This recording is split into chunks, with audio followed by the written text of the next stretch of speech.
नमस्ते प्रणाम। हम प्रियंका पांडे स्वागत बा रउरा सबके हमरा यूट्यूब चैनल पे। तो फिर हम आप लोग खातिर एक प्यारा सा चुटकुला झूमर गीत गावत तनी। अगर आप लोग का अच्छा लागी तो हमरा वीडियो के लाइक और शेयर करब जा, चैनल के सब्सक्राइब करब जा। सांझे से जेवना जे के आसरवा कैनी बालमु, आसरवा कैनी बालमु।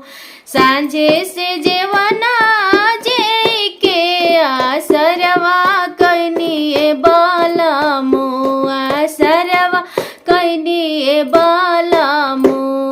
असरा से निरसरा कैला तोहर मटी लागो ए बालमु, तोहर मटिया लागो ए बालमु। सांझे से जिया सोई के आसरवा कैनी बालमु, आसरवा कैनी बालमु। सांझे से जिया डासी के आसरवा कैनी बालमु, आसरवा कैनी बालमु।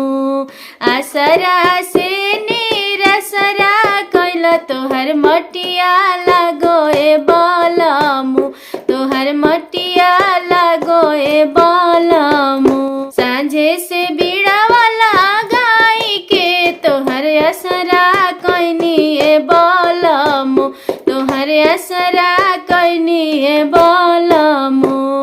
सांझे से बीड़ा वाला गाई के आसरवा कैनी बालमु, आसरवा कैनी बालमु। असरा से निरसरा कैला तोहर मटिया लागो ए बालमु, तोहर मटिया लागो ए बालमु। सांझे से जेवना जे के आसरवा कैनी बालमु, आसरवा कैनी बालमु। असरा से निरसरा कैला तोहर मटिया लागो ए बालमु, तोहर मटिया